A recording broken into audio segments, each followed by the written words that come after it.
More than a year had been consumed in this undertaking, the only tools for which had been a chisel, a knife, and a wooden lever. Faria still continuing to instruct Dante by conversing with him, sometimes in one language, sometimes in another, at others relating to him the history of nations and great men who from time to time have risen to fame and trodden the path of glory. The abbé was a man of the world, and had, moreover, mixed in the first society of the day. He wore an air of melancholy dignity which Dante, thanks to the imitative powers bestowed on him by nature, easily acquired, as well as that outward polish and politeness he had before been wanting in, and which is seldom possessed except by those who have been placed in constant intercourse with persons of higher birth and breeding. At the end of 15 months the level was finished, and the excavation completed beneath the gallery, and the two workmen could distinctly hear the measured tread of the sentinel as he paced to and fro over their heads. Compelled, as they were, to await a night sufficiently dark to favor their flight, they were obliged to defer their final attempt till that auspicious moment should arrive. Their greatest dread now was, lest the stone through which the century was doomed to fall should give way before its time, and this they had in some measure provided against by propping it up with a small beam which they had discovered in the walls through which they had worked their way. Dante was occupied in arranging this piece of wood when he heard Faria, who had remained in Edmund's cell for the purpose of cutting a peg to secure their ladder, call to him in a tone indicative of great suffering. Dante hastened to his dungeon, where he found him standing in the middle of the room, pale as death, his forehead streaming with perspiration, and his hands clenched tightly together. Okay, wow, there is a lot that just happened there, huh? Time passing before our eyes yet again. I've lost track of it at this time. More than a year had been consumed in this undertaking. Okay. At the end of 15 months, the level was finished. Okay, so this is 15 months past the 6 months that Faria was already teaching Dante? Doesn't matter. We're talking essentially a year and a half, 2 years here, no matter what. On top of the 5 years that Dante has been in prison. My God, I mean, that's a long time for a character to change. And oh man, okay, I'm getting reacclimated here after a quick pause and recording for myself. Dante just transforming completely, and it said here, like I think Dumas' ability to kind of expedite the exposition here is deft. Like, he spent some time kind of setting up all the context, and yeah, it seemed like it took a while, especially because we're covering a page a day, but I think he did well in setting up the who, what, when, where, why of what Dante is going to learn, and now, like, he's speeding through the actual learning of it. He's saying that Faria spoke to Dante in one language and then another, giving him the history of great men who rose to fame and trodden the path of glory.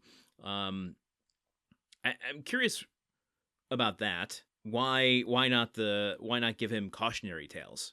Why only about fame and ambition? That final passage there about, like, once we stop speeding through time, we come to Dante in the tunnel after they've already finished digging and loosened the stone that the century is going to fall through. Dante securing that, and hears Faria make this blood-curdling noise from Dante's cell. Okay, what? I mean, I don't know what it could be. He's certainly not, like, seeing a spider and going crazy, or a mouse or a rat running by. So,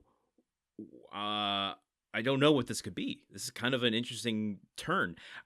I know I've said it a number of times at this point, but the story, this is where, okay, sorry, a lot of thoughts competing at once here. Landon, pick one. Here we go. This is where the story can get very interesting, and it requires, I think about this in terms of sitcoms, okay? Go with me on this for a second. You watch a sitcom, and that first season exists to set up the environment, the characters, the character dynamics, how the interplay between them, so that by the time you get to the second season, you can really start playing with things. You start getting these shortcuts that, like, I don't need to have the entire setup of this character thinks this way about this other character. I can just kind of cut to the chase and make a joke faster. But what that allows, beyond just being able to, have a jumping off point that's further down the line is it opens up the stories you can tell. And I feel like that's where we are now. We've had the first season of the Count of Monte Cristo, and we've set everything up, the character dynamics, the personal stakes for all the characters, and now we're at a point where we understand them enough and anything can happen. That's exciting. That's what I mean by when I say, that we're at a point where the story's opening up. What could be happening to Faria here? I don't know. Will their escape plan work as they planned it? I don't know. Will they both escape? I don't know. Literally anything can happen here, and that's kind of my point of how exciting this is. It takes a lot of skill to be able to have your footing in order to become untethered. Because once you become untethered, that's where the suspense can come in. That's where the excitement comes in. But you need that footing first to kind of know where you're starting from. Anyway, holy shit, this has been a messy episode. I apologize. I'm just getting my feet back. I need to get my own foundation here. We're almost done with chapter 17. One more week of this stuff. I don't even know where this chapter is going to end. Holy cow. Let's find out together by just continuing. I'll see you here all tomorrow. Okay. Goodbye. The Countdown of Monte Cristo is part of the Gruntwork Podcast Network. This show is produced, edited, and hosted by Landon Solano. The original text of The Count of Monte Cristo by Alexandre Dumas. Theme song by Magic Solo. If you want to support the show and others like it, visit patreon.com/gruntworkpod. Thank you for listening. See you tomorrow.